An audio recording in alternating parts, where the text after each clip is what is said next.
Hello, my name is Ben Franklin.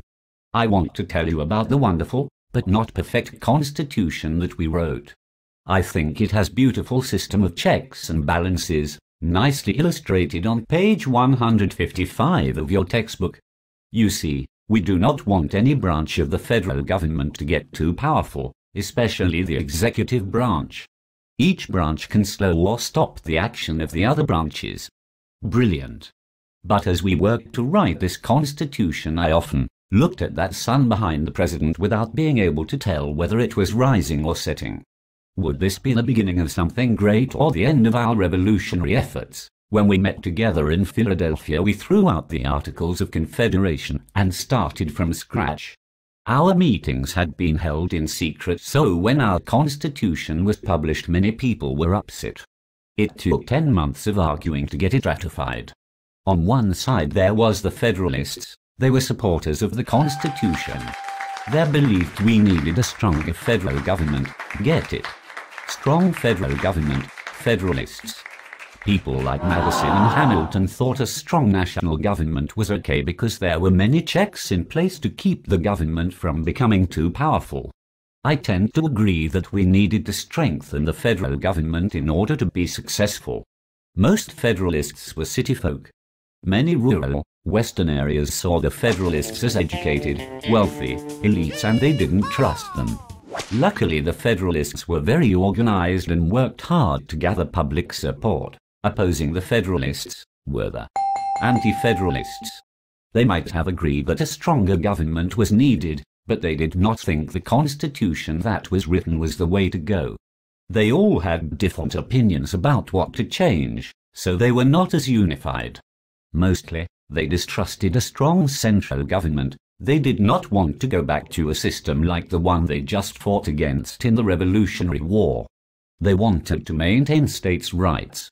They also saw the governing officials as elites and worried they would take away individual freedoms.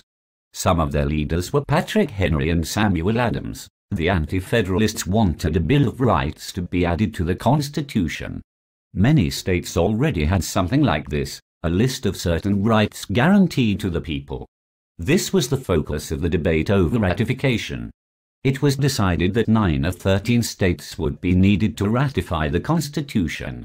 Who would ratify it? We decided to not ask the existing state legislatures to ratify it. Why? Because those legislatures would lose a significant amount of power. Of course they would not approve it.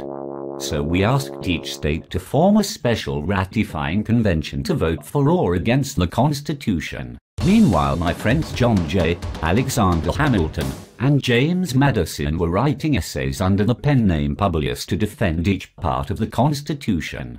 These were published in a book called The Federalist, also the Federalist Papers. They helped explain the meaning and rationale behind what we put into the Constitution. Delaware was the first to ratify it. In February, one of the more influential states just barely passed it. By June, 9 states had approved. Unfortunately, 2 of our biggest states, New York and Virginia, had not approved. Luckily, by July they had both approved. With 11 of 13 states, we went ahead without North Carolina and Rhode Island.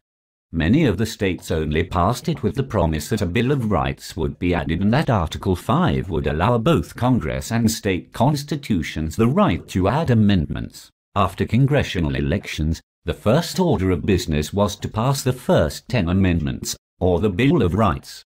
We passed them in Sep. of 1789.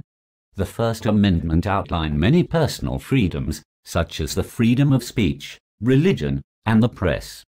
There were also amendments directly related to the abuses of the British, like the third that forbids the quartering of soldiers, and the fourth that prevents illegal searches. Many of them deal with the rights of accused persons. Finally, the 10th Amendment defines types of government powers.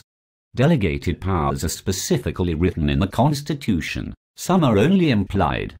Then there are reserved powers that, if not specifically addressed, should automatically go to the states or to the people. We knew we could not address every matter that would ever come up. This allowed those matters to be dealt with by the states. And there it is, folks. It is not perfect, but it's the best we could do. Do you think it has worked out pretty well?